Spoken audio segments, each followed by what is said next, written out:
Unang-una po sa lahat, magandang araw po. At happy Thanksgiving po sa ating lahat, sa inyo Brother Willie. At ako po ay magpapatotoo po sa mga nangyaring kagalingan po sa akin ng aking mga kapatid, pati na rin po itong huli ang aking anak at ang aking pamangkin.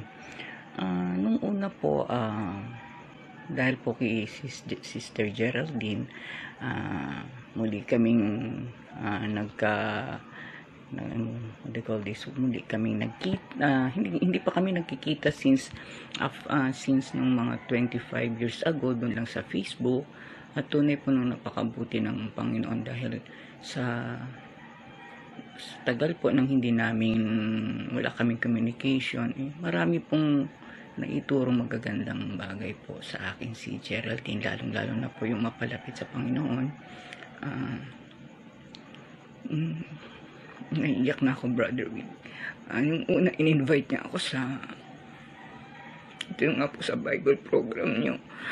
At dito po, ang una, hindi naman po ako interesado. Tapos ang bandang huli, parang inaabangan ko po yung ganun tuwing Tuesday and Thursday.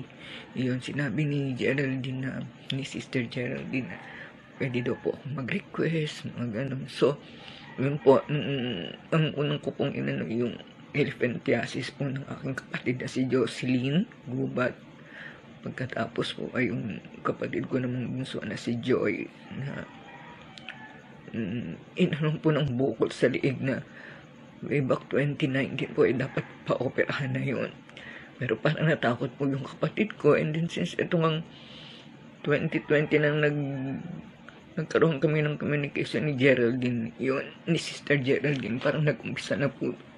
Matagal ko po itong nire-request kay Brother Willie, hindi po ito instant. I think it's for almost 3 to 4 months. Pinagkaloob po ng Panginoon ng kagalingan sa aking kapatid na sa elephantiasis ni Jocelyn na halos hindi na po makapasok. Ang laki-laki po ng kanyang paa. At awal po ng Diyos, dininig po ng Panginoon ang aking panalangin. Kasabay po nung pagka unti-unting pagliit hanggang sa nawala na po ang bukol naman sa liig ng aking bunsong kapatid na si Joy na supposed to be po ay pa-ooperahan na. At ito po namang mga parang a week ago ay sinasama ko na po sa panalangin ng aking ama dahil po may asthmatic po siya, talagang asthmatic condition po siya. Ito pong huling napakainit. Lagi po siyang nahihirapan sa kanyang paghinga. At ito po, nung nakaraan, kaya po ako napauwi dito sa Valenzuela dahil nakita ko po yung kalagayan ng tatay ko. At nung araw din po yun, hiniling ko kay Brother Will na ipanalangin. Hawak po ng Diyos itong pag-uwi ko po ngayon. Nakatulog po ng maayos. At nakakausap na rin po siya. Kagaya nga po ngayon na nagpaalam ko na papasok na po ko. Napakabait po ng Panginoon sa amin, Brother Will.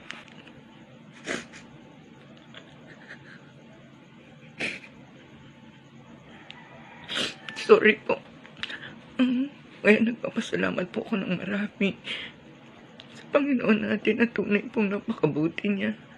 At sa inyo po, Brother Willie, again po, happy Thanksgiving at sa inyo pong simbahan. Happy 11th. Salamat.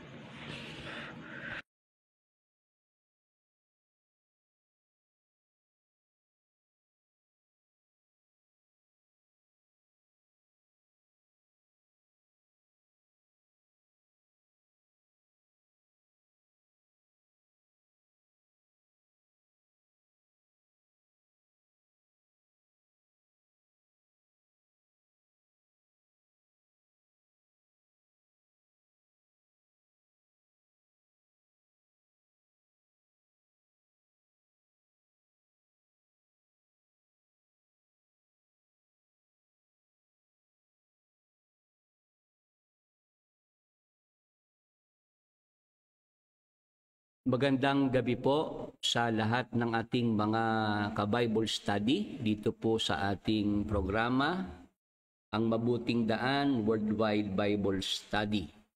Ngayon po ay Martes ng gabi dito po sa Pilipinas, May 6, 2025 sa ating mga kalendaryo at live po tayo na nagsasagawa ng ating Bible study.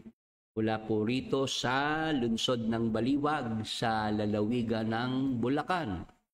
Tayo po'y napapanood ng ating mga ka-Bible study dito sa Pilipinas at ng ating mga ka-Bible study sa abroad. Sa pamamagitan po ng live streaming ng Facebook at ng YouTube. Sa gabi pong ito ay ating bine-welcome ang ating mga ka-Bible study sa YouTube Live. 12 po ang nakaregister. Sa Facebook Live, tayo po ay nag-aantabay pa. Hindi pa po pumapasok ang ating mga ka-Bible study sa Facebook Live. Ang atin pong Bible study ay tuwing Martes at Huwebes ng alas 9 ng gabi at kapag ka naman po Linggo, ang ating schedule po ay alas 9 ng umaga.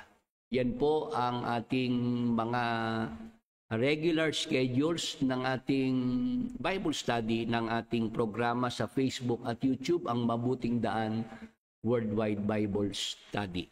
Sa mga bago pa lamang po sa ating Facebook page at YouTube channel, kayo po ay aking inaanyayahan at ako po ay makikiusap na kung pwede po kayong mag-subscribe, paki-like and share ang ating mga videos, paki-click ang notification bell, nang palagi po tayong mabigyan ng notification sa ating mga live streaming at pagka tayo po may bagong upload na videos. Paki-invite niyo po ang inyong mga kamag-anak, mga kaibigan at mga kakilala nang sila po ay ating makasama sa ating pag-aaral ng mga salita ng Diyos. Tayo po'y agad na pong mag-umpisa ng paglilingkod sa ating mga ka-Bible study. Ipagpatuloy po natin yung ating tinatalakay na topic series, yung pagpapagaling sa mga may sakit. Noong nakaraan po nating Bible study, kung natatandaan nyo pa, ay ating naipaglingkod na ang ating Panginoong Hesukristo po sa kanyang ginagawang pagpapagaling, ano po yun, dalawang klase. May dalawang klase ng pagpapagaling na ginagawa ang ating Panginoong Hesukristo noon at ngayon. Ayan, nandiyan na po ang ating mga ka-Bible study sa Facebook. 3 ang naka-register po ngayon na mga ka-Bible study sa Facebook, at sa YouTube po ay 17. Ayan, mas nadagdagan pa po ang ating mga ka-Bible study. May mga humahabol. Ngayon, doon po sa ating natalakay noong nakaraan nating Bible study, binasa po natin sa Biblia na ang ating Panginoong Hesukristo po, nung nasa lupa siya po ay nagpagaling. Dalawang lalaki po na parehong bulag, mga walang paningin, ang pinagaling ng ating Panginoong Hesukristo. At doon po sa aklat ni San Marcos, bababasa po natin mga ka-Bible study na yung isang lalaking bulag na si Bartimeo, doon po sa Kapitulo 10 ng aklat ng Marcos, sa 51-52, mababasa po natin na instant healing po ang nangyari dito kay Bartimeo, kasi nang siya po'y sumampalataya na kayang pagalingin ng Panginoong Hesukristo yung kanyang mga mata, maipagkaloob ang kanyang paningin, siya'y makakita, agad na tumanggap ng paningin itong si Bartimeo. Yan po yung tinatawag natin na instant healing, mga ka-Bible study. Ngayon, meron naman pong tinatawag na gradual healing, continuous healing, progressive healing. At sa aklat pa rin ni San Marcos, mababasa po yan sa Marcos Kapitulo 8, 22 hanggang 25. Diyan naman po yung isang lalaking bulag, nung una siyang patungan ng mga kamay ng ating Panginoong Hesukristo, yung kanyang mga mata, nakakita siya, kaya lang malabo pa yung kanyang paningin, blurred. Hindi pa 20/20 vision, hindi pa malinaw, kasi ang nakikita niya yung mga tao parang mga punong kahoy na naglalakad. Kaya ang ginawa ng ating Panginoong Hesukristo, muling pinatong yung kanyang mga kamay dito sa mga mata ng bulag, at sa pagkakataong ito, nakakita na siyang malinaw. Ayan, sa pangalawang beses ng pagpapatong ng mga kamay ng ating Panginoong Hesukristo dito po sa mga mata nung lalaking bulag, doon lamang po siya nakakitang malinaw. Yan po yung sinasabi natin, mga ka-Bible study, na gradual healing. Amen. Pwede po bang mag-amen yung mga nasa Facebook at nasa YouTube na naintindihan yang punto na yan? Ayan, bali pa tayo po'y nagre-review lang, nagre-refresh para maintindihan po ng ating mga ka-Bible study, lalo po yung mga ngayon lamang po naka-join. mayroong instant healing at mayroong gradual healing ang ating Panginoong Jesucristo mula noon, yung nasulat sa Biblia na ating binabasa, hanggang sa panahon nating ito. Hindi natin pwedeng limitahan ang ating Panginoong Jesucristo sa kanyang pagpapagaling. Hindi pwedeng siya po ay ilalagay sa kahon. Nagkakaintindihan po. Kasi meron tayong mga kritiko na dahil tutol sila sa akin, hindi nila ako kursunada. Gano'n naman talaga ako po ay yun ang aking tinanggap na na realidad. Meron talagang ayaw sa akin. Makita lang nga po yung litrato ko, yung video ko ayaw na. Madinig pa yung aking boses, ayaw din. Kaya mga Bible study. Yung ginagawa natin ito na tayo po ay nagiging kasangkapan ng Panginoon para sa kagalingan ng mga may sakit, may mga karamdaman nating mga kapwa-tao, dahil galit sila sa akin, ayaw nila sa akin, itong healing ministry na ito na ipinagkatiwala ng Panginoon, yan ay kanilang tinututulan. Ang sinasabi ng mga kritiko, yung ikang pagpapagaling ng Panginoong Jesucristo, instant healing lang. Hindi gradual healing yon. Wala ikang gradual healing, instant healing lang pagka si Jesus Christ ang nagpagaling. Kaya nung ako naman sumagot, sabi ko, kayo baka kung tumututol sa gradual healing, ito ka kung mga tumanggap ng gradual healing, nagpapasalamat sa Panginoong Jesucristo, mali ba yun? Tanginin nyo ka ako gusto magpasalamat itong mga tumanggap ng gradual healing kay Satanas. O hindi naman ho sila makakibo. O kayo ka kung mga nagsasabing instant healing lang kung magpagaling si Jesus Christ. Kayo baka ako ay meron namang maiprepresenta na meron kayong instant healing, na merong gumaling, instant healing sa inyo. Kayo ang naging instrumento para tumanggap ng instant healing yung may sakit. Wala rin hong maipakita.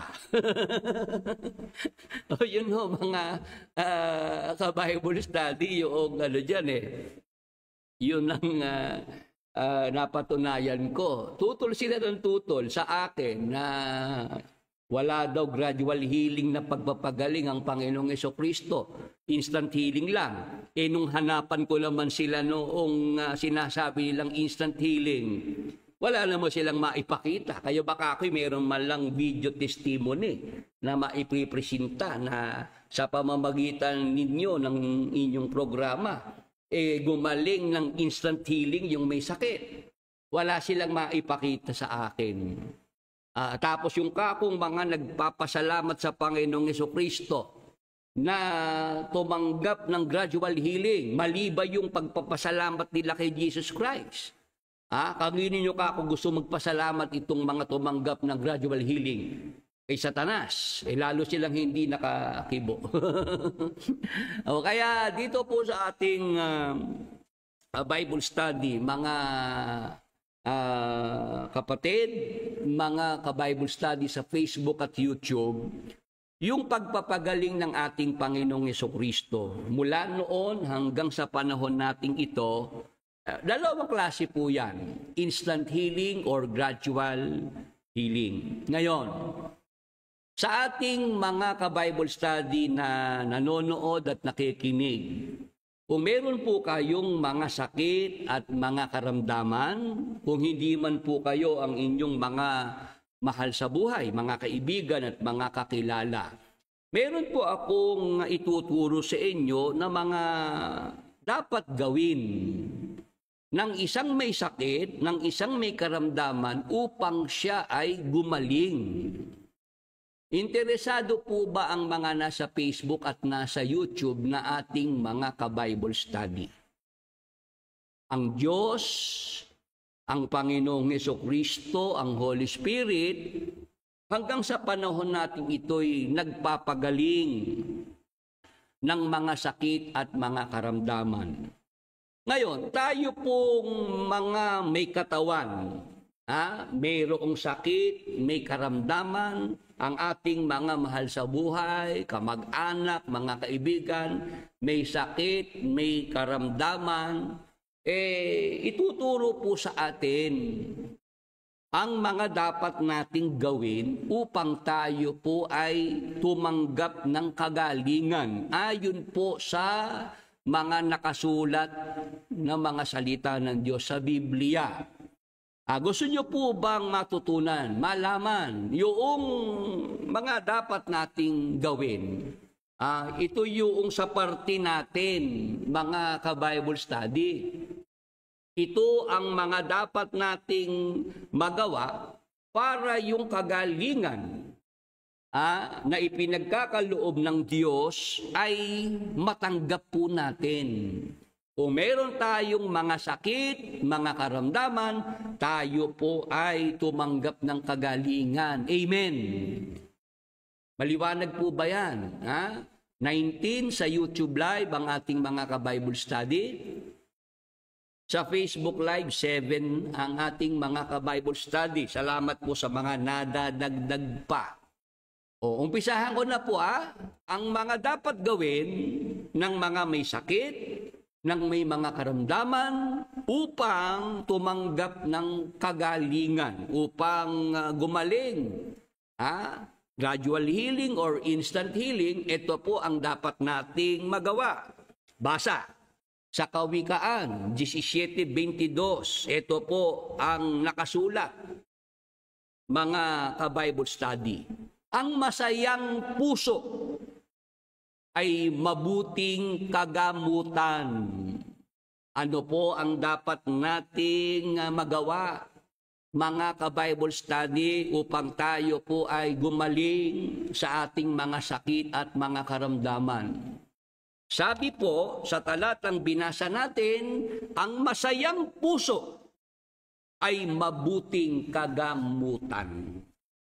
Naniniwala po ba tayo doon sa sabihan na laughter is the best medicine? Mag-amen naman po yung mga sumasang-ayon po doon sa kasabihan na yon. Laughter is the best medicine. Nakasulat po sa Biblia Nasa Biblia po yun Ang masayang puso ay mabuting kagamutan. Para po pala tayo ay gumaling sa ating mga sakit karamdaman, ang ating mga mahal sa buhay, ano ang dapat nating magawa? Dapat po tayo po'y maging masayahin. Amen.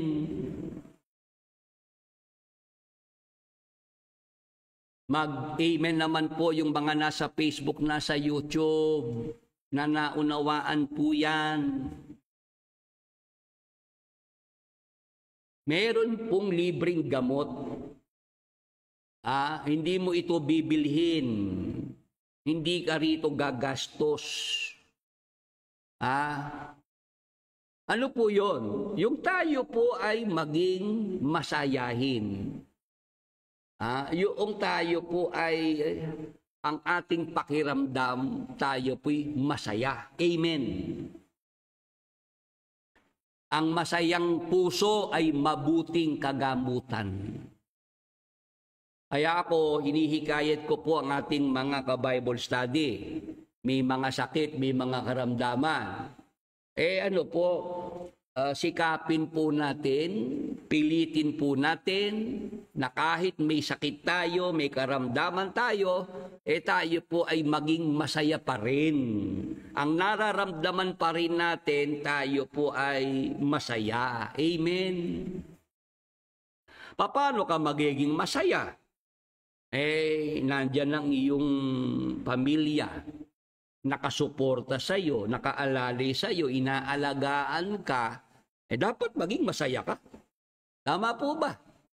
Nakikita mo pa sila, nayayakap mo pa, meron kang mga anak, meron kang mga apo, meron kang mapagmahal na asawa na kahit ikaw ay may sakit, ikaw ay inaalagaan.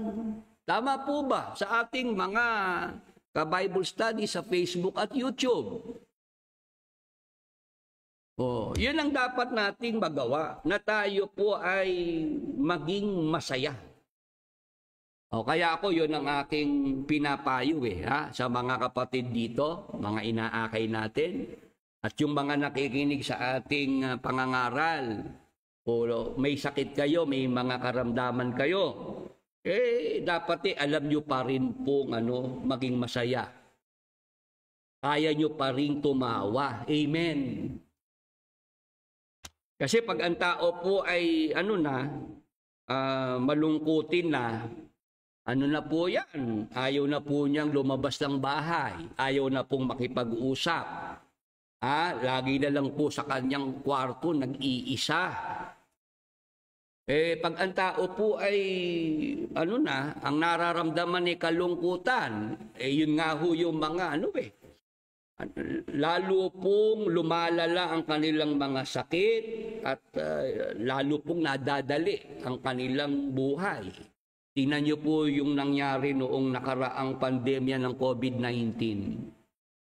Hindi ba pagka ikaw po'y nag-positive noon sa COVID-19, ano gagawin sa'yo? Di po ba ikaw ay mag-iisa ka na lang, ilalagay ka na lang po sa isang lugar, bawal ka ng lapitan, wala na makakalapit sa'yo. Tama po ba? Isolation na po ilalagay ka na sa isolation. Noong panahon po ng pandemya ng COVID-19, marami pong mga namatay dahil po sa sila'y sobrang nalungkot. Hindi na ho sila pinahawak ng cellphone, hindi matawagan yung kaniyang asawa, hindi makausap yung kaniyang mga anak. Mag-isa sa kwarto, namatay dahil po sa sobrang kalungkutan. Yun ang sinasabi po natin, mga ka-Bible study. Sa mga may sakit at may mga karamdaman na mga nakikinig sa ating programa, o ito pong binasa nating salita ng Diyos, tandaan po natin, ang masayang puso ay mabuting kagamutan. Kaya nga ako po, mga ka-Bible study, ma-share ko lang sa inyo. Kapag ka po meron akong mga classmate nung high school, nag-iimbita ng mga get-together, magkikita-kita kami. Talagang ginagawan ko ng paraan na ako po'y makasama sa mga get-together ng aking mga classmates o mga kaibigan ko nung high school. Bakit? Kasi sa ganung get-together, palagi po kaming masaya. Nagkikita-kita, nagkwekwentuhan, yung mga masasaya naming mga araw, noong kami mga high school, noong aming mga kabataan, kahit ulit-ulit lang yung aming kwentuhan, kahit yun pag-usapan na namin, natatawa pa rin kami. At nararamdaman ko po na gumagaan ang aking pakiramdam, sumisigla yung pakiramdam ko, at parang ang aking pakiramdam bumabata. Parang yung aking lakas kagaya pa rin noong ako nung high school, nung aking kabataan. Subukan niyo po, mga ka-Bible study, ito pong aking sineshare sa inyo. Kasi yung nabasa ko sa Biblia, napatunayan ko po yun. Mga kapatid, mga ka-Bible study, pagka tayo po'y masaya, maganda po ang naidudulot niyan sa ating katawan. Lumalakas po ang ating immune system, lumalakas po ang resistensya ng ating mga katawan pagka tayo po ay masaya. Pero pagka ikaw ay malungkutin ka na, dun po humihina po yung ating immune system, yung resistensya ng ating katawan, lalo ho tayong magkakasakit pagka po tayo malungkutin. Kaya ako po, pagka gusto ko pong magsaya, maging masaya, ang ginagawa ko po ay manonood ako ng mga masasaya. Sa YouTube, nandyan po yung mga komedyante na nagpasaya sa akin nung araw. Pagka gusto ko matawa, panoorin ko si Dolphy. Panoorin ko si Babalu. Ayun. Yun ho bang mga komedyante na talagang mahusay magpatawa? Ayun, natatawa na ako sa Facebook, may mga video po dyan na sineshare. Talagang pag nakakatawa yan talaga sineshare ko rin sa mga mga kaibigan ko Sinesave ko pa yung video na yun na nakakatawa kasi pag ako po'y tumatawa na meron po akong nararamdamang kasiglahan. Sumisigla yung aking pakiramdam tapos pati yung aking isip nararamdaman ko po na mas nagiging malinaw, mas nagiging clear yung aking pag-iisip. Yun po, subukan nyo po yan, mga ka-Bible study. Iwasan nyo po manood noong mga drama-drama, yung kayo paiiyakin, kayo paluluhain. Iwasan nyo po yun. Dapat po tayo maging masaya. Hindi tayo dapat nga malungkot. Nanonood ka na nga ng palabas sa telebisyon, ng pelikula, drama pa, paiiyakin ka. Naalala ko tuloy yung aking mami noong araw, yung nanay ko. Natira kami sa Apalit noon sa Central, Apalit, Pampanga. Pagdating ko ng hapon, hindi ako namalaya ng mami ko, nakapasok na ako doon sa kwarto. Nanonood ng television yung panghapon na mga palabas, puro iyakan, puro drama. Nakita ko yung mami ko naiiyak na. Ako naman may panyo sa aking bulsa. Di iniabot ko na yung panyo dahil umiiyak na yung mami ko biniro ko na lang ng huli. Sabi ko, Mami, malungkot na nga ang buhay natin Nanonood ka pa ng malungkot. Ayun, napangiti ko, napatawa ko yung nanay ko, kinurot pa nga ako Ayun ang ibig ko pong sabihin, mga kapatid, mga ka-Bible study. Simula po sa gabing ito, sikapin po natin na maging masaya. Maghanap tayo ng dahilan para maging masaya tayo. Amen. Bakit po? Kasi ang masayang puso ay mabuting kagamutan. Subukan nyo po yan, mga kapatid, mga ka-Bible study. Sa araw-araw po, ang ating pakiramdam, tayo po'y masaya.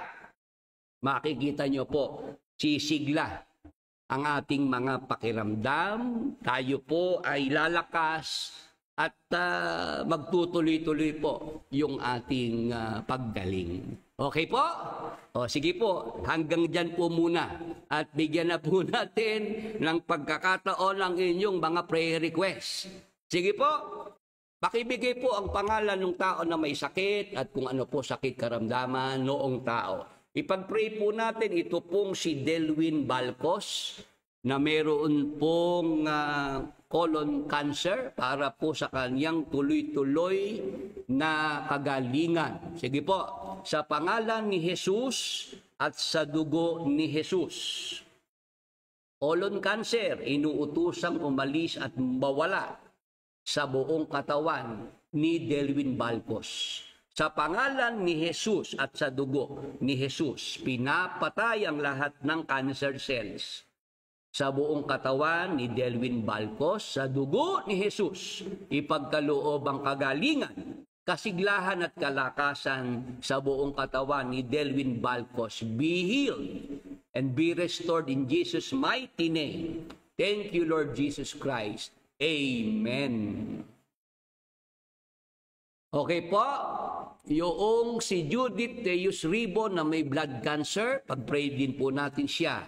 Sa pangalan ni Jesus, sa dugo ni Jesus, blood cancer, inuutusang mawala sa katawan ni Judith Teus Ribo. Sa pangalan ni Jesus, pinapatay ang lahat ng cancer cells sa katawan ni Judith Teus Ribo.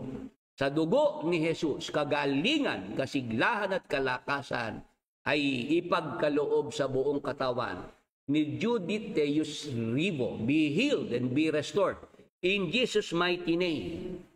Thank you, Lord Jesus Christ. Amen. Para po kay Brother Enchong Banikid, Brother Willie, nilalagnat po ako ngayon. Ilang araw na. Sige po, Brother Enchong Banikid. Sa pangalan ni Jesus, sa dugo ni Jesus, lagnat, inuutusang umalis, mawala sa buong katawan ni Brother Enchong Banikid. Sa pangalan ni Jesus at sa dugo ni Jesus, ipagkaloob ang kagalingan, kasiglahan, kalakasan sa buong katawan ni Brother Enchong Banikid. Be healed and be restored in Jesus' mighty name. Thank you, Lord Jesus Christ. Amen. Okay po, sa ating mga narito sa Facebook at YouTube na mga ka-Bible study, sumabay na lang po kayong magtaas ng inyong mga kanang kamay. Gawin po natin itong commanding prayer. Tayo na po ang magsabi, mag-utos sa mga sakit karamdaman na nasa ating mga katawan, sa ating mga mahal sa buhay. Sige po, mga ka-Bible study, sa pangalan ni Jesus at sa dugo ni Jesus, inuutusang umalis sa ating mga katawan, sa ating mga mahal sa buhay, anumang sakit, anumang karamdaman. Sa pangalan ni Jesus, sa dugo ni Jesus, ipagkaloob sa ating mga katawan, sa ating mga mahal sa buhay, kagalingan, kasiglahan at kalakasan. Be healed and be restored in Jesus' mighty name. Thank you, Lord Jesus Christ. Amen. Makikibalita po ako sa ating mga ka-Bible study. Kumusta po kayo ngayon pagkatapos po ng ating commanding prayer? Kayo po ba'y tumanggap ng instant healing, gradually healing mula sa Panginoong Hesukristo? Gawa po sana kayo ng short video testimony para magpasalamat sa Panginoong Hesus, ipamalita ang kaniyang kabutihan, ang pagpapagaling na ginawa po niya sa atin. Amen.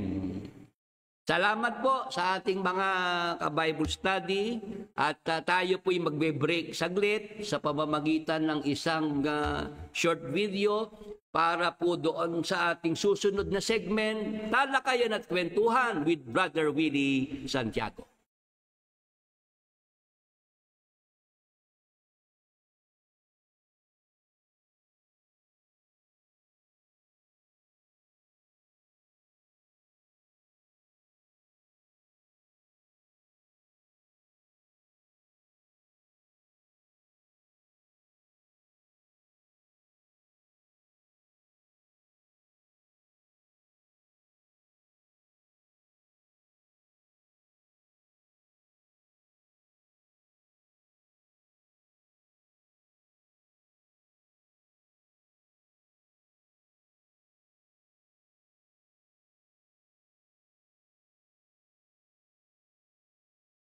Totoo bang si Santa Maria ay tagapamagitan o mediatrix ng Diyos at ng tao? Basahin po natin ang sagot sa 1 Timoteo 2:5. Sapagkat may isang Diyos at may isang tagapamagitan sa Diyos at sa mga tao, ang taong si Kristo Jesus. Sa English po, basahin natin. For there is one God and one mediator between God and men, the man Christ Jesus. Maliwanag po sa ating binasa na ang ipinapakilala po at itinuturong tagapamagitan o mediator sa Diyos at sa mga tao, walang iba kundi ang ating Panginoong Hesukristo. Hindi po si Santa Maria. Wala pong mababasa sa Biblia na si Santa Maria ay mediatrix o tagapamagitan natin sa Diyos. Ang tagapamagitan na itinuturo, isang tagapamagitan, one mediator, ay ang ating Panginoong Hesukristo.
Disclaimer, this video is for educational and informational purposes only. The views expressed are personal opinions and experiences of former MCGI members. We do not intend to defame or attack any group, belief system, or individual. All references to doctrines or practices are shared in good faith.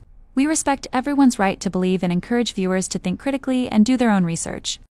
Harassment, hate speech, and cyberbullying are not tolerated. Any copyrighted content used falls under fair use for commentary and education. The creators are not liable for how this content is interpreted or used.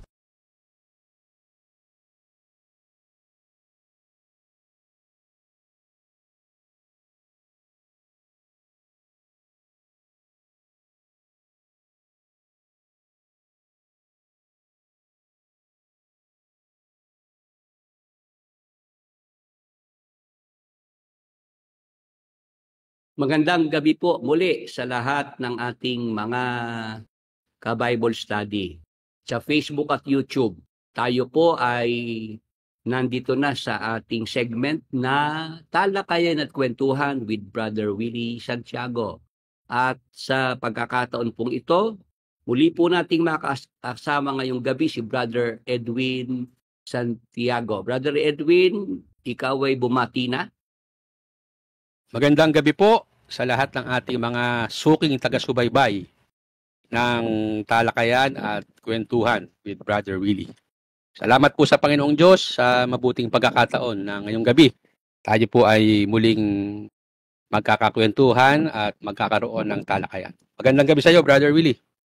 Magandang gabi, Brother Edwin. At sa ating mga kasama sa Facebook at YouTube na nag-aantabay sa ating magiging talakayan at kwentuhan. Nakahanda ka na ba, Brother Edwin, sa ating mga mapag-uusapan ngayong gabi? Opo, Brother Willie. Oo, kasi kanina bago tanghalian, ako ay nag-Facebook Live dahil natawagan ako ng pansin doon sa isang ka-Exeter na nagpo-post sa kanyang wall noong mga nakapost doon sa Reddit, Brother Edwin. Opo, ano po ba yung nakapost sa Reddit na yun, Brother Willie? Yun, at ako ngayon nagpapasalamat dito sa ating ka-Exeter na si Brother John Michael La Chica, yun ang kanyang pangalan. Siya ay dating worker sa MCGI at dating galit sa akin, Brother Edwin. Ganun po ba? Oo. Bakit naman po siya nagalit sa inyo? Kasi noong panahon na nung talagang aking binabatikos yung mga maling turo, maling aral ni Brad Eli sa MCGI, itong si Brother La Chica na yan, John Michael La Chica, nag-message sa akin yan at ako minumura. Matindi po ang galit sa inyo dahil kayo minumura, bagamat wala naman po kayong natatanda ang ginawang masama sa kanya.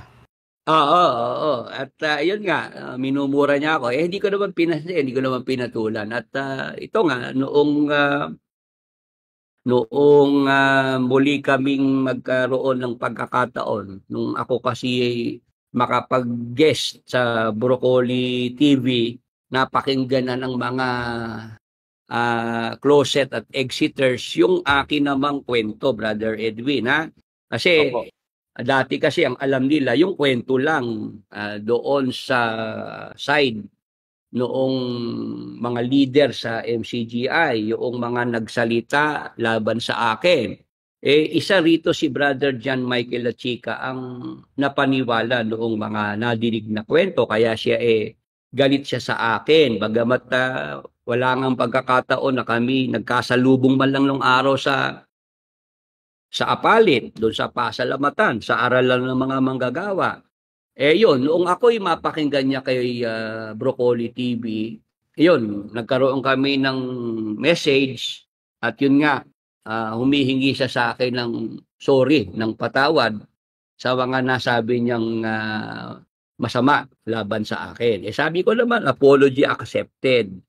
At yun naman kakoy dahil ikaw ay brainwash, ikaw ay panatik pa noong mga panahon na yon. Brother Erwin, bago pala tayo magpatuloy sa ating pagtalakay, naalala ko lang na iparating sa akin na may namatay na manggagawa sa MCGI. Ang pangalan ni James Tuason, Brother Edwin. Opo, nakita ko nga po yung kanina sa sa post niyo. Oo, siya inatake sa puso. May nakapagbalita lang sa akin at salamat naman at mayroong nag-confirm. Mayroong ka-Exeter na kinonfirma talaga na yung manggagawa na si James Tuason ay inatake sa puso at siya pumanaw na. Nakakalungkot lang, Brother Edwin, kasi nagkaroon kami ng pagkakataon na magkausap sa telepono ng yung pumanaw na yan ni Brad James Tuason. Kailan po yun, Brother Willie? Siguro kung di ako nagkakamali, mga 2014, ganun, 2013 or 2014. Sa pamamagitan ng telepono, yung kasing kaibigan niya, nakakilala ko rin, nakaugnayan ko rin. Sabi, Brother Willie, nasa telepono itong si Brad James. Baka gusto mong makausap. Sige ka ako, magkakilala naman kami. Ayun, nagkausap sandali, siguro mga 5 minuto lang. At basta sabi ko sa kanya, Brad James, ikaw naman yung manggagawa, basahin mo Biblia. Yung kakong mga sinasabi kong ito, ikaw mismo basahin mo kung ano ka ako ang pagkakaintindi mo. Kasi yung mga tinututulan ko, mga turo ni Brad Eli, sabi ko, yan ang mga talata, pag-aralan mo mabuti. Hanggang doon na lang yung amin naging pag-uusap.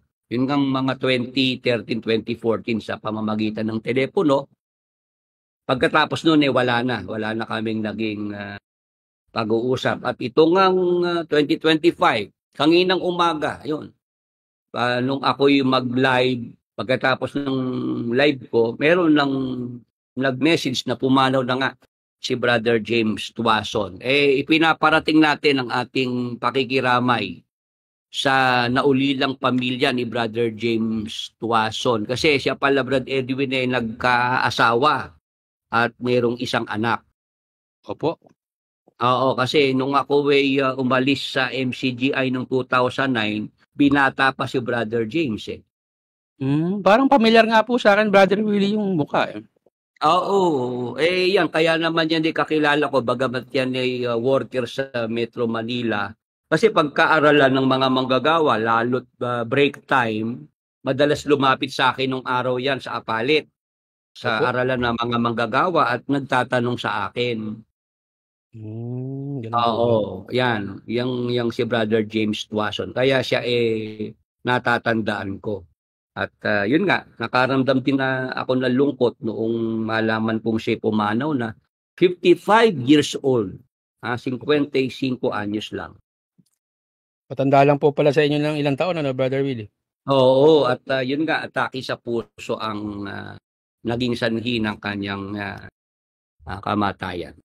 Kaya yun, atin lang ipinararating ang ating pakikiramay sa naulilan niyang pamilya. Ang pagkakaalam ko, Brad Edwin, yung kanyang mga magulang ay manggagaling pa ng Amerika at hihintaying makarating at hindi pa malinaw yung kailan yung kanyang libing. At maghihintay na lang ako doon sa pasabi para malaman kung kailan yung kanyang libing at kung saan yung kanyang burol. Ngayon, magpatuloy tayo, Brad Edwin, dito sa ating pinag-uusapan. Yung tungkol nga dito sa mga post sa Reddit na si Brother John Michael naman ay inilalagay niya sa Facebook. Malaking bagay yun kasi hindi ka napupunta sa Reddit. Hindi mo kailangang pa sa Reddit, gumawa ng account para mabasa mo yung mga nandoon. Nasa Facebook na. At yun nga, updated ako doon sa mga naipopost si Brother John Michael La Chica. At isa sa nakatawag sa aking pansin, Brother Edwin, yung naipost doon na may nangyari sa Brazil na galing sa pasalamat. Itong sila Brad Eli, nakasakay sila ng bus.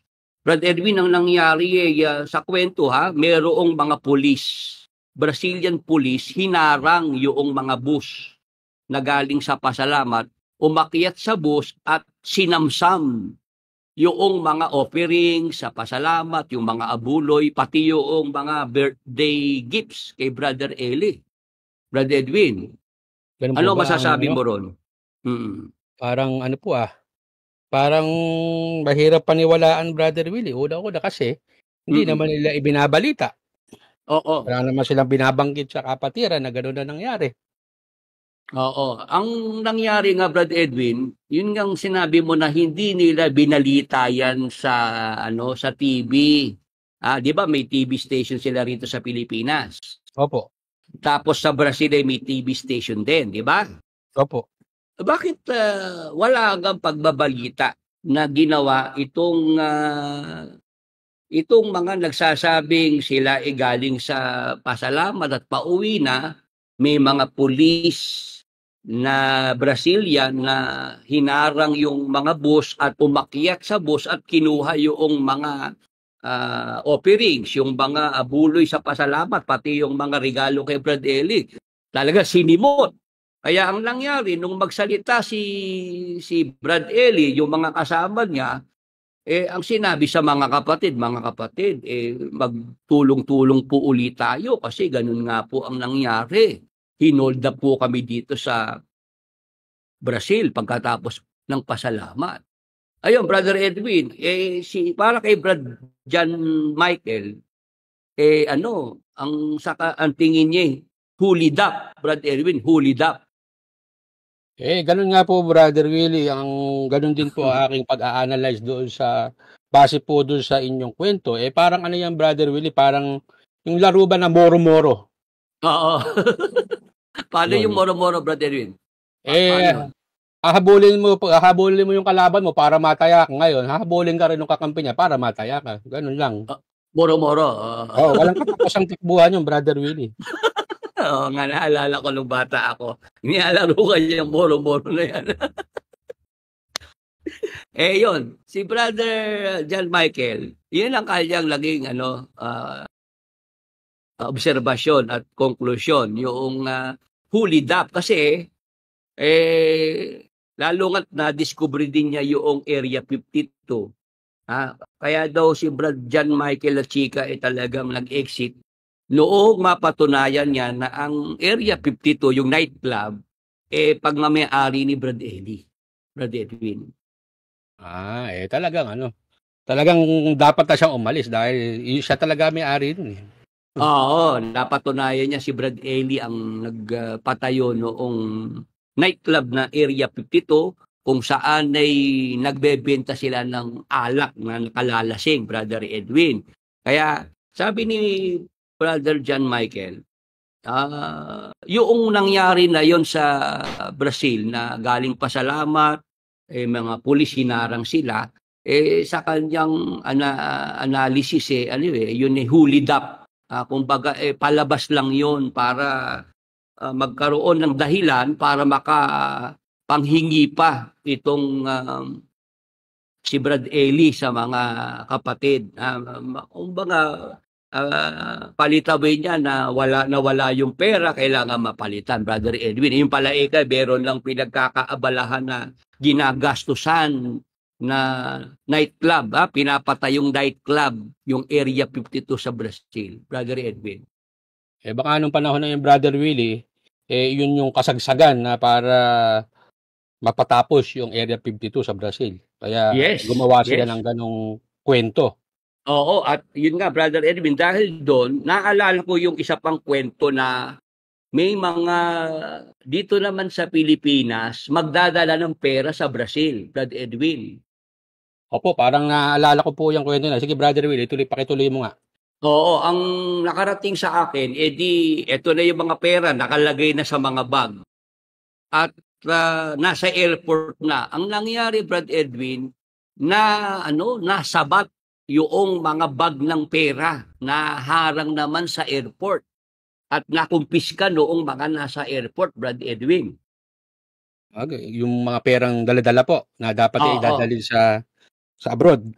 Oo, bag na pera ang naharang sa airport. Kaya nung magsalita sa pasalamat, itong mga magdadala ng pera sa Brazil, yung mga nakalagay sa bag, umiiyak pa nga yung mga nagsalita, mga kapatid. Yun hong ating mga dadalhin pong pera para sa kapatid na Eli sa Brazil, mga kapatid naharang po sa airport.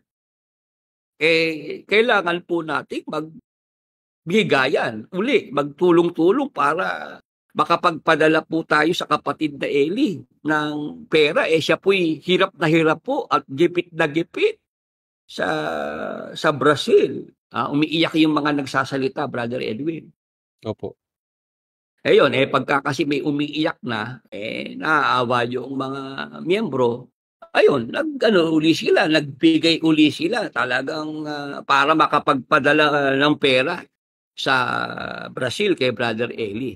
Ang akin naman, Brother Edwin, yung kasing mga yan, noong araw ay nabigyan ko na rin ng pagtalakay.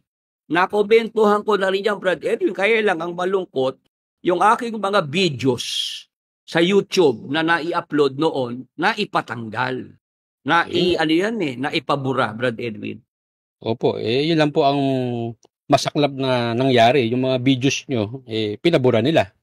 Oo. Pero ako, ko na yan, nabigyan ko na yan ng pagtalakay, sabi ko. Kung totoo na meron talagang bag na pera ang na-intercept sa airport, bakit hindi naibalita iyan sa GMA7, sa ABS-CBN. Di ba, Brother Edwin?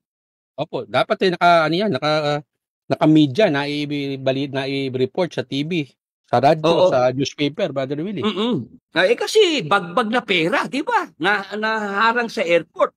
Di ba, Brad Edwin, may mga nababalita na nag-joke lang sa airport, nag-bomb joke, di ba? Di ba hinuli na at naibalita sa media? Tama ba, Brad Edwin? Tama po. Simpleng pagbabam joke. Yan ay pinag-usapan talaga sa media. At yan ay naipalabas sa telebisyon, sa radyo. Putok yung balita na yon. Simpleng bomb joke. Tapos ito ay bagbag na pera ang nakumpiska, ang nahalang sa airport. Hindi man lang naibalita. Ang nakakapagtaka dyan, Brother Willie, sila ay merong sariling radio station, TV station. Kahit pa lang sa kanilang radio station, TV station, hindi man lang nila nagawang ibalita yung pangyayari na yun. Oo. Ayun nga, kaya ngayon nila pagtatagni-tagni yung mga pangyayari, Brother Edwin. Kaya nga, sabi ko, talagang noong panahon na yun ay nangangailangan talaga ng maraming pera si Brad Eli kasi sabay-sabay yung mga pinapagawa doon nagpapagawa ng mga mansyon. Kani-kanya silang mansyon to, Brother Eli. Opo, sabi nga di Brother Eli noon maliit daw sa kanila yung mansyon kaya kailangan pa niya magpagawa. Oo, yung pala ang nangyari, tigi-tigisan ng mansyon doon sa Brazil. Tapos nandyan pa nga yung Area 52 na nightclub. Kaya Opo. talagang kailangan talaga makahingi ng maraming pera sa mga miyembro. At napansin ko rin, Brad Edwin, kaya pala ako noong mga panahon na yon na busy si Brad Edwin sa Brazil sa pagpupundar ng mga ari-arian doon. Pagpapatayo ng mansyon, pagpapatayo ng Area 52 nightclub. Kaya pala ako dumating doon sa punto na yung kanilang mga pagkakatipon, prayer meeting, Brother Edwin, ang naging order ni Brad Eli ay ang mga miyembro papakinggan na lang yung mga paksa sa doktrina, Brad Edwin. Ganun po ba? Bakit po ganun na naging order ni Brad Eli? Sabi ni Brad Eli, ang mga maganda ang mga kapatid ay ma-refresh sa mga doktrina. Kaya yan ang ating gagawin, yung mga pagkakatipon, ipi-play yung mga video sa doktrina. Kasi at that time busy si Brad Eli. Dahil nga yung mga inaasikaso doong pagpapatayo ng Area 52 nightclub, yung mga ipinapatayong mga mansyon. Doon mo makikita na ganoon ang mga nangyari, Brother Edwin, na talagang ang mga miyembro hinihingan lang ng pera, tuloy-tuloy yung paghingi ng pera, tapos makinig muna kayo dyan sa mga paksa sa doktrina nang kayo ay ma-refresh, makapag-review kayo sa mga paksa sa doktrina. Parang ang gagawin, Brother Willie, lilibangin muna, ganon. Yun ang palilibang. At yun, yung ang ginagawa na lang ng Brad Eli, yung pasalamat na lang siya nagpapakita sa mga miyembro. Pero yung mga prayer meeting at pagsamba na yan doktrina. Kasi busy si Brad Eli doon mga panahon na yon. Abala. Abala siya. Ngayon, Brother Edwin, napag-usapan din yung video noong birthday concert ni Brad Eli. Yung Giovanni Ayo, yung nababanggit ko na nag-upload ng video na yan na namatay dahil sa cancer. Parang iyan yata, Brother Willie, yung sumasayaw sila ng yung YMCA ba, Brother Willie? Yung one-way ticket. Yung one-way, one-way kupit ba? Yung Giovanni Ayo, yan driver sa airport yan Nakausap ko yan sa telepono. At yun nga, malungkot din ang kwento ng buhay ng Brother Giovanni Ayo kasi akala niya matutuwa sa kanya si Brad Eli dahil yung birthday concert na kung saan ay lahat ng babati kay Brad Eli ng happy birthday, maghahandog ng awit ay kailangan magbigay ng pera, Brother Edwin. Kailangan magbagsak, Brother Willie. Oo, at nandun nga, nangunguna si Ulysses, si Josel, doon sa pagpapapasok ng mga pera. Ha? Bawat kapatid na kakanta, babati, magbibigay para sa may birthday kay Brad Eli. Sa pagkakaalam ko nga, nakalikom sila ng $400,000 US dollars. Yung magdamagan na yun, Brother Edwin, na concert. Malaki po palang pera ang naipasok nila nung gabi na yun. Oo, itong Giovanni Ayo, binidyo niya yung birthday concert at sa tuwa niya, in-upload niya sa YouTube. Akala niya matutuwa sa kanya si Brad Eli kasi mapapanood ng marami yung birthday concert. Hindi gano'n ang nangyari, Brad Edwin. Ano po ang nangyari? Si Brad Eli nagalit doon sa Brad Giovanni Ayo at laglabas agad ng circular na itiwalag yung Giovanni Ayo. Mabilis po ang naging desisyon ni Brother Eli, no po? Oo, tapos inutusan pa yung asawa nung Giovanni Ayo na hiwalayan siya, palayasin siya sa bahay nila. Maryland, USA, doon ang lokal nung Giovanni Ayo. Masakla po pala ang nangyari din sa buhay ng kapatid na yun, Brother Willie. Oo, may pagkakahawig sa nangyari sa buhay ko kasi siya pinalayas ng kanyang asawa sa kanilang bahay, humingi ng court order para wag makalapit kahit sa kanilang anak, Brother Edwin. Opo.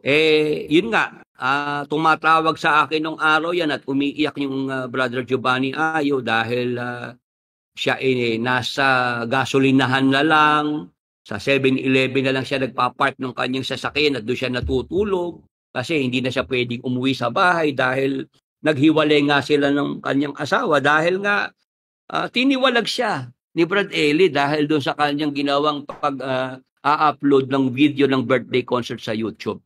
Lately, nakarating din sa akin ng balita, Brad Edwin, yung palang asawa ng Giovanni Ayo saka yung kanyang anak, exiter na rin sa MCGI.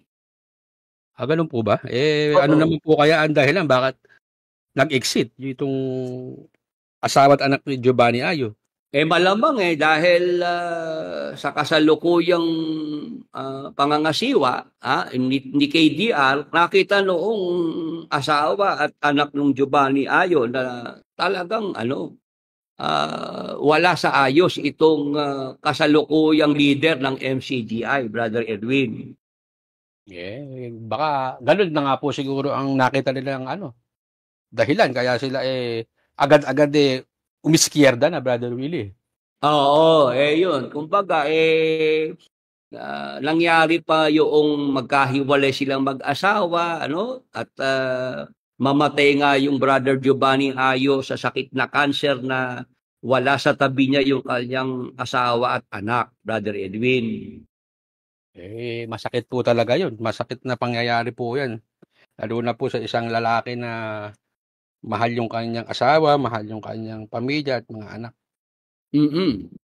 Yun, Brother Edwin, yung kaya ako nag-Facebook Live kanginang umaga dahil doon sa aking mga nabasa na pinopost ni Brother John Michael Lachica sa Facebook galing sa Reddit. At meron pa akong doon napakinggan din, Brother Edwin, na video na itong si KDR matapang na nagsasalita sa mga miyembro. Matigas yung kanyang salita, Brad Edwin. Ano po ang kanyang binibitawang mga salita sa miyembro, Brother Willie? Sabi ni KDR, mula noong pumanaw ang kapatid na Eli, tuloy-tuloy pa rin ang pangangaral ng mga salita ng Diyos. Hindi naman natigil. Hindi naman nabawasan at lalo pang nadagdagan. Brother Edwin. Asan? Asaan? Yun nga. Ang problema kasi dyan, bawal nang talongin si KDR. Walang pwede na mag-raise ng question at para itanong, mahal na kuya. Kasi yun ang tawag ngayon kay KDR, mahal na kuya. Ha? Iba na naman ang kanyang Mm. pinapatawag na ginagamit na pantawag sa kanya. Oo. Tinatawag siyang mahal na kuya, minsan naman ang kuya, ang kuya pagka siya ini-introduce.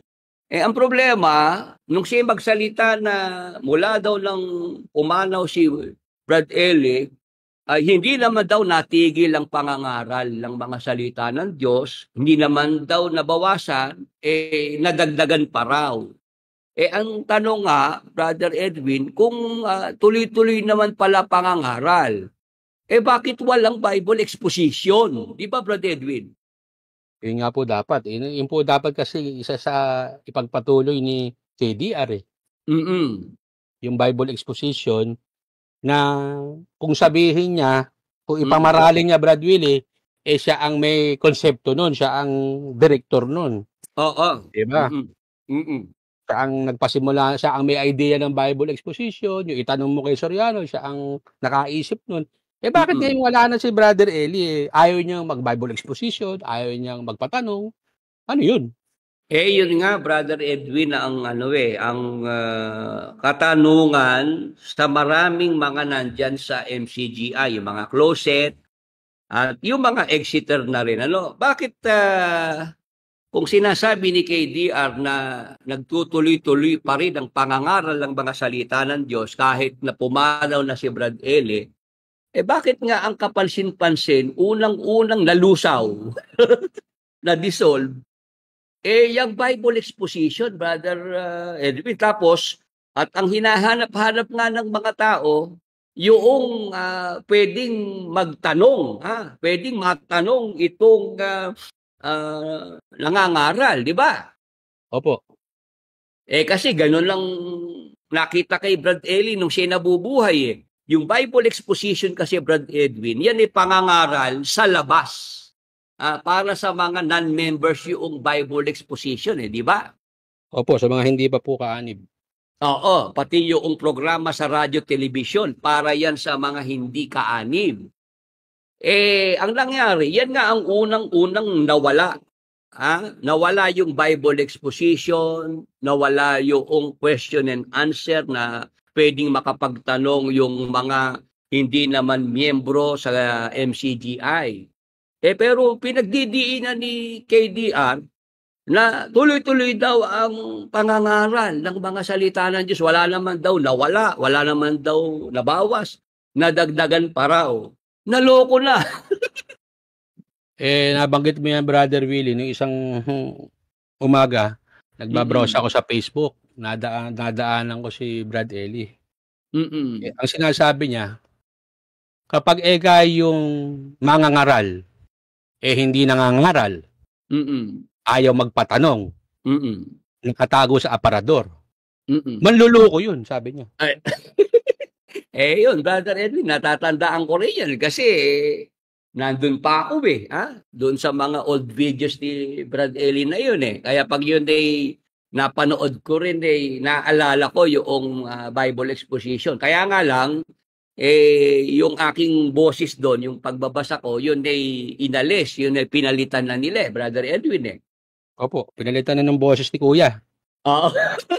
Pero yung sinasabi na yun ni Brad Eli, natatandaan ko bakit matagal akong nakasama ni Brad Eli kasi 12 taon niya akong tagabasa from 1994 hanggang 2006, Brother Edwin. Kaya halos yung mga Bible expositions na yun naaalala ko lalo pagka may mga ganong videos. Talaga sinabi ni Brad Eli yun, pagka ang pastor, hindi naman nangangaral, at hindi rin nagpapatanong, nakatago sa aparador, manluluko yun. Kaya yun yung ayaw ni KDR na na mga videos na i-play sa kapatiran.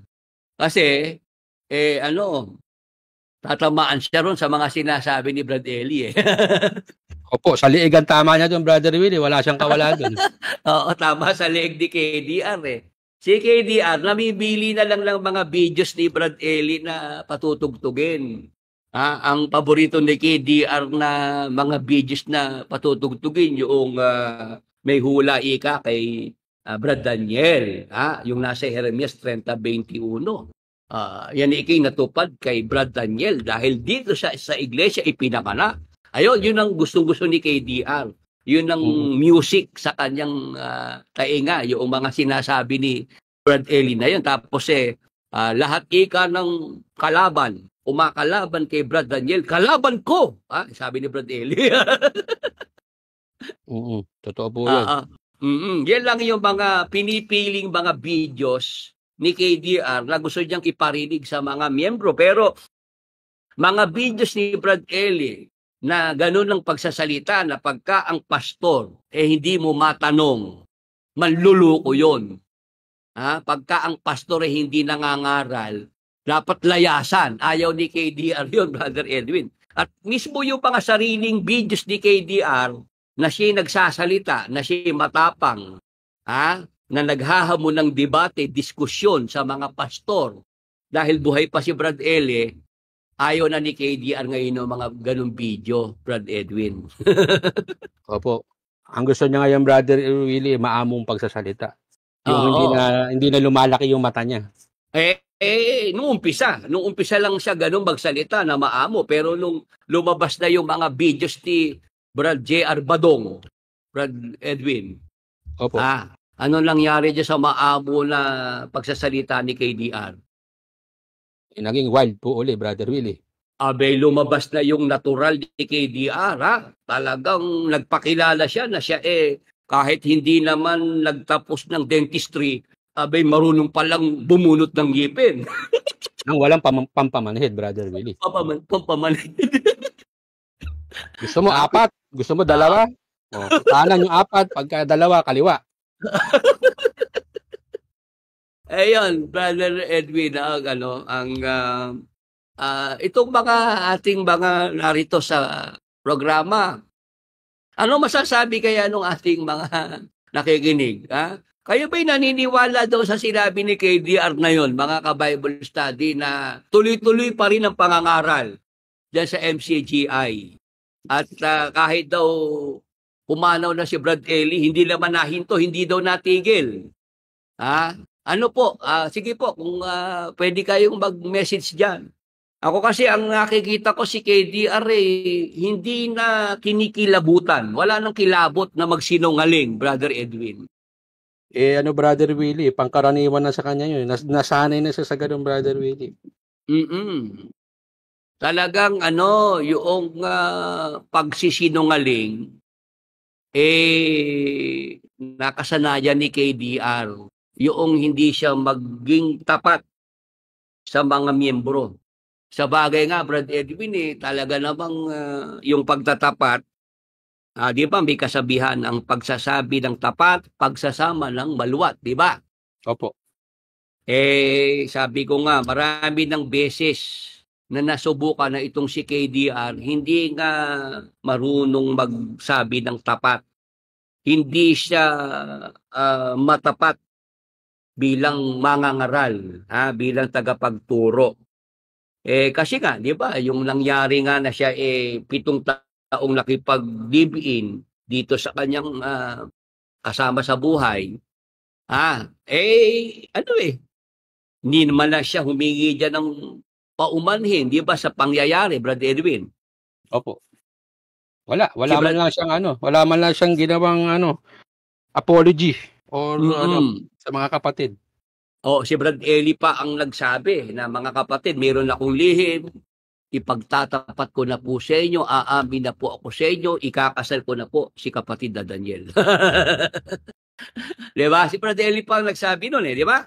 Opo, Brother Willie. At itong si KDR, nung ikasali, wala man lang pagsasalita na mga kapatid, ako po sana inyong patawarin, ano niyo po sana ako, maunawaan niyo po ako, kung ako man po ay nakasira sa pangako. Di ba, Brother Edwin, yung si KDR, pag kumakanta yan sa pasalamat ng araw, paborito pa niya yung My Way, di ba? Opo, Brother Willie. Ano ba yung sa My Way na yun na natatandaan mo na dalangin sa Ama, iligtas ang habang palad ko, Tawag ng pagsuyo ay ipinid itong puso ko. Ako'y nangangako hanggang wakas, tanging sa iyo, puso't pagmamahal, di magbabago.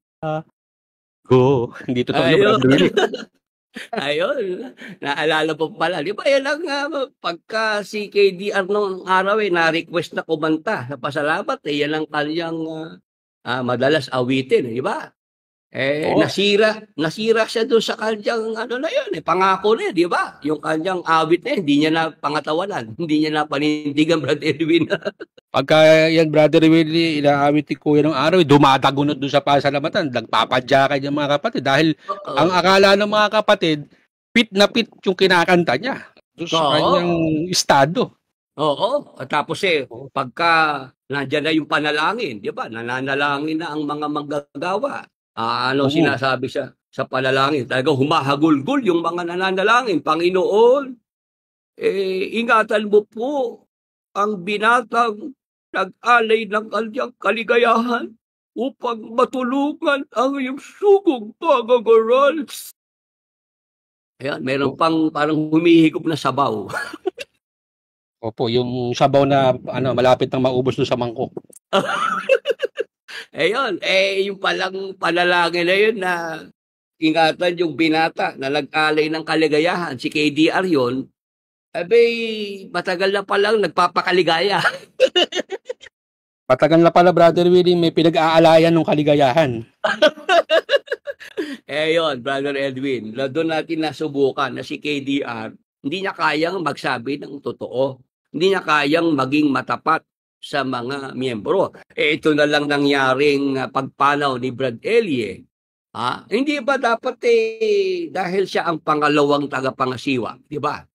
Hindi ba dapat sa kanya nang galing na pumanaw na ang kapatid na Eli, ito po naging sanhi ng kanyang pagpanaw? Hindi Basta ang sinabi lang niya, Brad Edwin, pinagpahinga na ang kapatid na Eli. Period. Yun nga po. Akala ko nga nung Brother Willie, pinagpahinga na si Brother Eli at siya na yung mangangaral. Akala ko, kumbaga sa basketball, Brother Willie, inilagay muna sa bench. At siya na yung mangangaral. Yung pala, ibig sabihin pala nung pinagpahinga, na maalam na, Brother Willie. Kumbaga sa namayapa na, ganun. Yun nga hindi nga niya sinabi sumakabilang buhay, pumanaw. Basta ang sabi niya, pinagpahinga. Tapos, wala na, hindi na naging bitin na lang 'yon, nakahanging na lang 'yon na walang alam ang mga miyembro kahit ngayon kung ano pa talaga ang naging sanhi ng kamatayan ni Brad Eli. Tila mo, Brother Edwin, di ba pumanaw ang Papa sa Roma, di ba? Opo. At yung kanyang pagpanaw, yan binalita talaga yan at ipinaalam po ano naging sanhi ng kanyang kamatayan. Tapos siya binurol, di ba? Pinaglamayan, binigyan ng pagkakataon yung mga Katoliko na masilayan yung labi noong Papa sa Roma, di ba, Brad Edwin? Opo. Yun yung ipinagkait nitong KDR sa mga miyembro diyan sa MCGI, Brad Edwin. Opo, na hindi niya ipinagtapat doon sa mga kapatid na nagmamahal kay Brother Eli kung ano talaga ang naging sanhi ng kamatayan ni Brother Eli.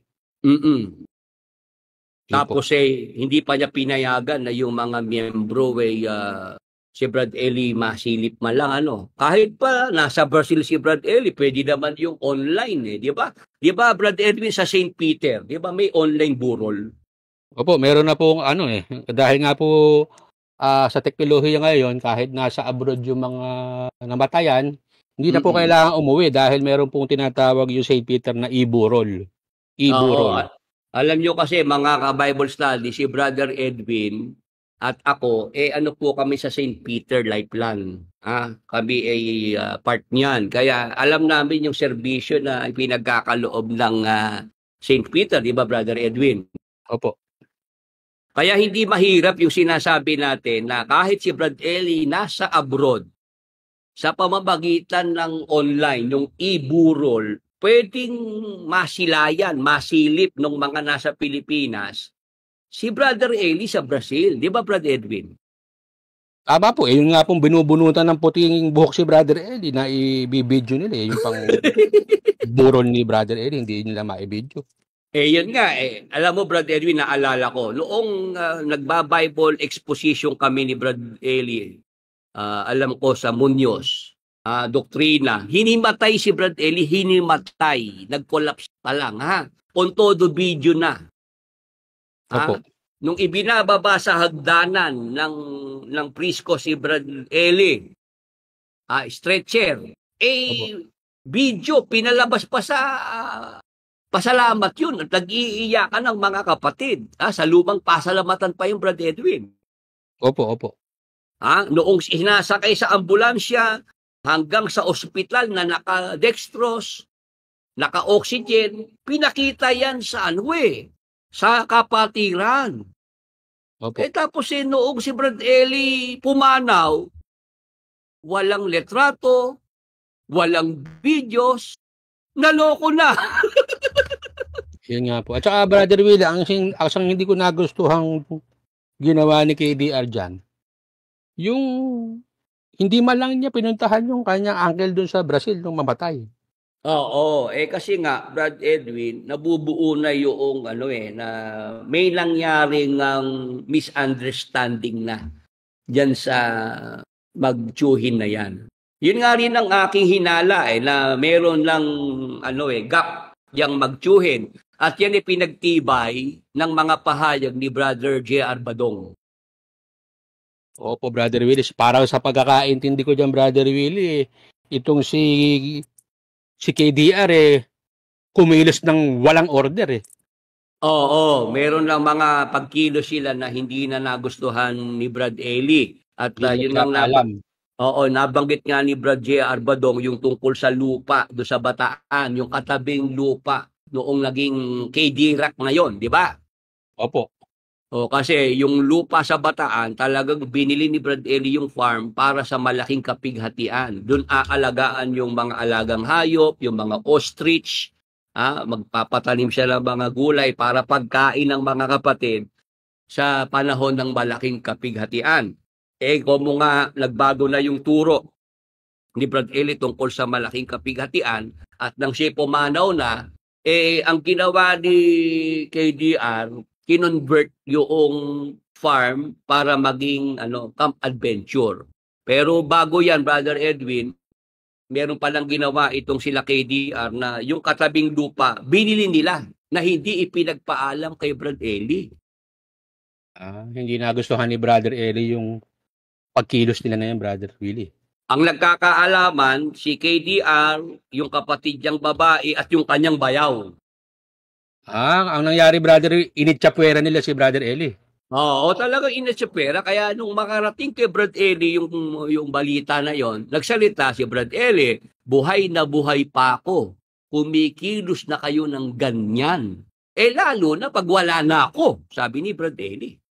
Di iyakan daw itong magkapatid, saka yung bayaw ni KDR.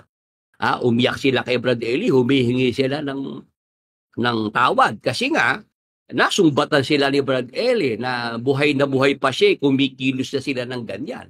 Hindi na ipinagpapaalam sa kanya. Tapos, meron ding pangyayari pala na itong si KDR, si Lengleng, yung asawa ni KDR, nakaaway naman si Ulysses, Brother Edwin. Talagang Brother Willie, talagang matindi na ang banggaan, Oo, at sabi nga ni Brother J.R. Badong, talaga daw naglulumuhod itong mag-asawa kay Brad Eli para sila patawarin dahil nga yung ginawa nilang pang-aaway kay Ulysses. Alam mo naman kung sino si Ulysses sa buhay ni Brad Eli, di ba? Yun yung private nurse ni Brother Eli. Oo, yung kanyang private nurse. Nahanapin mo naman sa listahan ng mga nurses sa Pilipinas, wala naman siya ron. Sa private nurse niya yan, Brother Willie, yun yung nakikita ko, yung nag-aabot ng gamot pagka nagsasalita si Brother Willie. nag-aabot ng juice, ganyan. Mm-mm, Basta, mm-mm. lagi siyang nakadikit kay Brother Eli. Kasi nga, Oo, private nurse eh. Oo, at sa lahat ng private nurse, yun ang pinakaswerte kasi yan ang naging tagapagmana noong mga ari-arian sa Brazil, Brad Edwin. Ganun na nga po, dahil siya yung kasakasama, Brother Willie. Yun nga, yun ang mga mga nabanggit ni Brother J.R. Badong na nagpatunay na talaga may samaan ng loob yung si KDR ang may samaan ng loob sa uncle niya. Kaya nga nung namatay na si Brad Eli, di ba, wapakils na siya. Wala na siyang pakialam, di ba? Opo, para nga po hindi namatay yan eh. Oo, at di ba, ang mga kapatid niya, ang inaasahan sila malungkot dahil pumanaw si Brad Eli, pero hindi nagtatawa na masasaya na silang lahat eh. Ganun na nga po. Parang hindi man lang sila nakaramdam ng kalungkutan na nawala si Brad Eli. Basta sila ang sinabi, may rason para magpatuloy. Oo, may rason para magpatuloy dahil ka-frequency po ni Brad Eli, si Brad Daniel, na kahit hindi pa na ipapaliwanag ni Brad Eli yung talata, nauunahan pa nga po ni Kuya, si Brad Eli para magpaliwanag. At pagka nagpapaliwanag na po si Brad Eli, parehong-pareho po ng paliwanag ni Kuya. Kaya po, kayang-kaya ni Kuyang ituloy ang unheard truth. Sabi ni Brad Roland, Brad Edwin. Oo, dyan nasama ang lagay ni Brad Roland dyan sa sinabi niya na yun. Yun daw mga unheard truth, ipagpapatuloy ni Kuya, di ba? Opo. Agad naman siyang sinabat na ni KDR.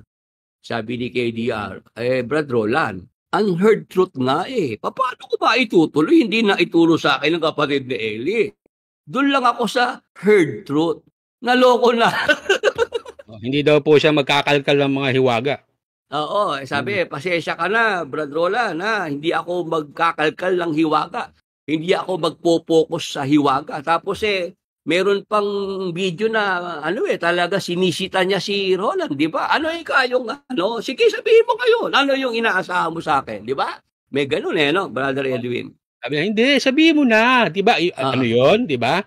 Yun, sabi niya. Yun doon pa lang maaga ng si KDR kumbaga sa boxing, hindi pa pumapasok sa lona, naghagisan ng white towel Oo, pero Brother Willie, ako naaawa kay Brother Roland kasi iyan na naging nagpakomplikado ng buhay ni Brad Roland.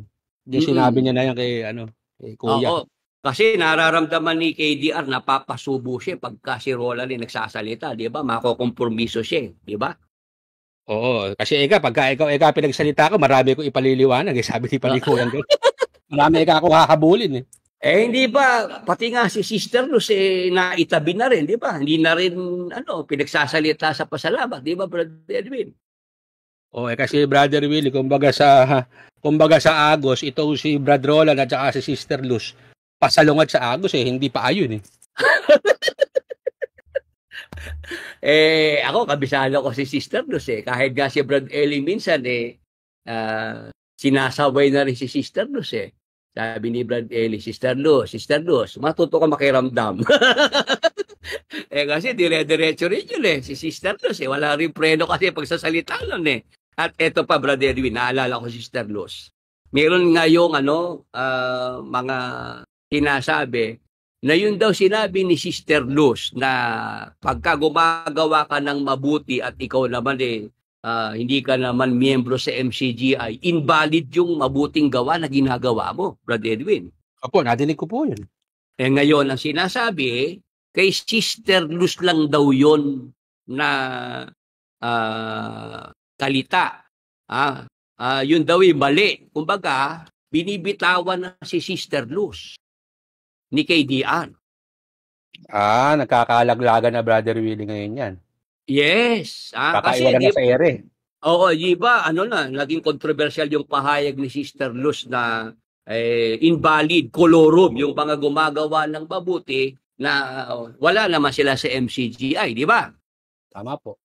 O ngayon, eto na yung mga fanatics na babasa doon sa kanilang mga pagtatanggol na mali naman si Sister Luz doon. Hindi naman yan ang ibig sabihin ni Kuya. Kumbaga, kay Sister Luz lang na stand yun. Hindi yun ang stand ni KDR, Brother Edwin. Kumbaga sa Brother Willie, iniiwanan niya na si Sister Luz sa tayo ngayon, brother. Yes. Ang sagot ko naman, ganito lang kako yan. Kung mali pala si Sister Luz doon sa ipinahayag niya na invalid colorum, yung mga gumagawa ng mabuti na hindi naman miyembro sa MCGI, bakit yun ay pinalampas, pinalusot ni KDR? Ba't natapos ang pasalamat na walang pagtutuwid, pagtatama na ginawa si KDR? Di ba, Brad Edwin? Tama po. Dapat nga po kung talagang kung yun si Sister Luz lang ang may unawa na gano'n, dapat itinama ni Kuya na Sister Luz, mali yung sinabi mo kanina. Ito ang stand natin dyan. Hindi ba ako? Kaya nga ako nag-exit sa MCGI noong 2009. May nadinig ako na mali. Na may sinabi itong si KDR na mas mapalad ang sumampalataya at nakakita kay Brad Eli kaysa mga nakakita at sumampalataya sa Panginoong Hesukristo. Dahil ako'y nagbabasa ng Biblia, alam kong mali yung sinabi ni KDR, alam kong kapusungan yun sa Diyos. Hinihintay ko na i-correct siya ni Brad Eli, pero pinabayaan ni Brad Eli, hinayaan Brad Edwin. Opo. Kasi nagustuhan ni Brad Eli yung salita.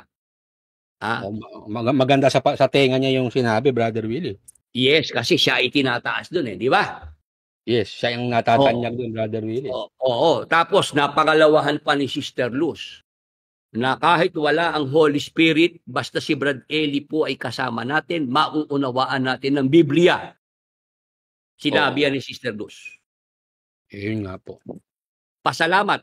October 2009, pasalamat ng kapatiran.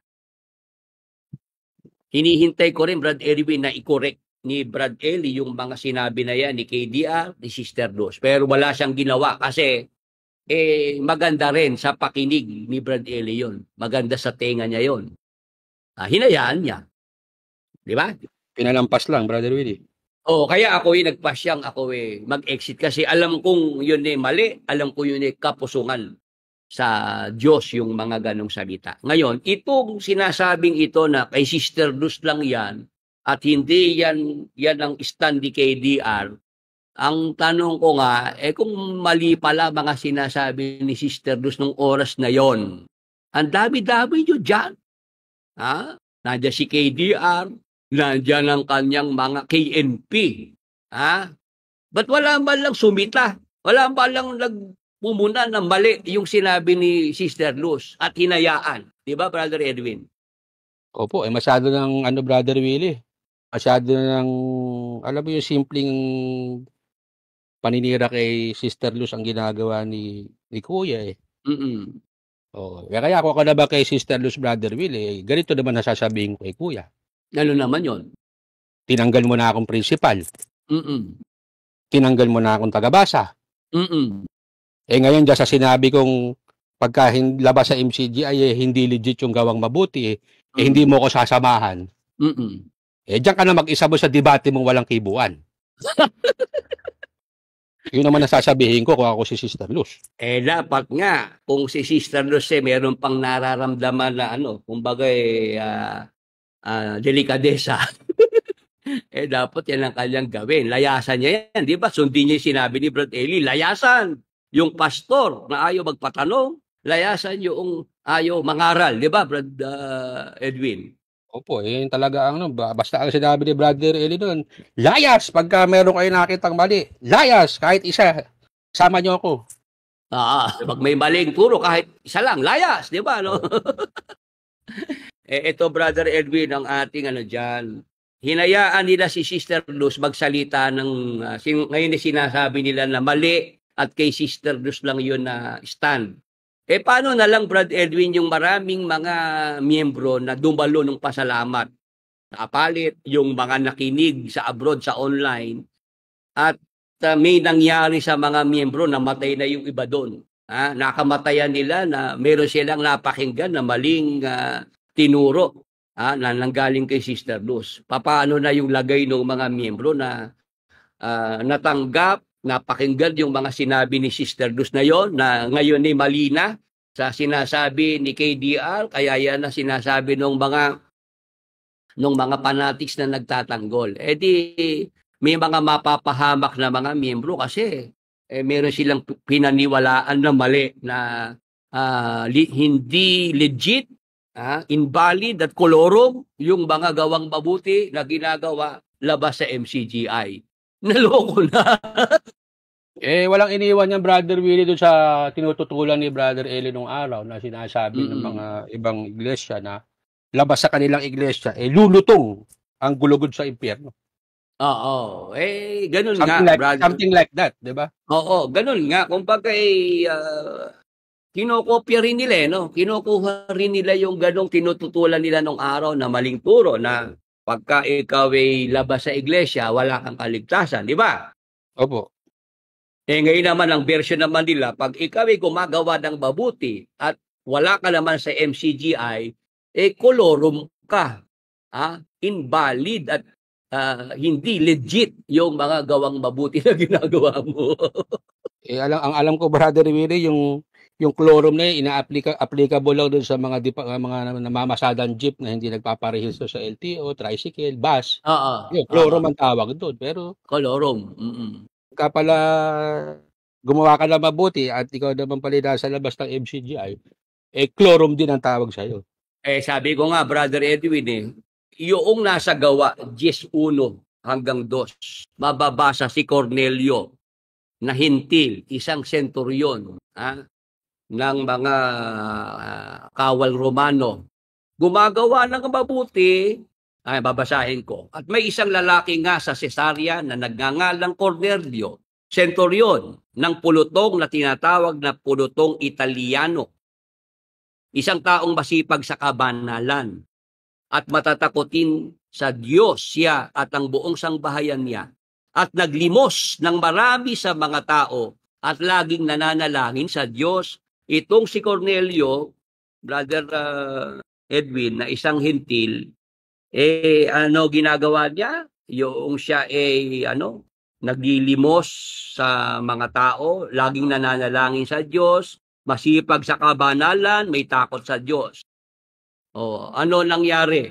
Kung babasahin natin dyan, sa talatang 3, nakita niyang maliwanag sa isang pangitain nang may oras na 9 ng araw na pumapasok na patungo sa kanya ang isang anghel ng Diyos at nagsasabi sa kanya, Cornelio!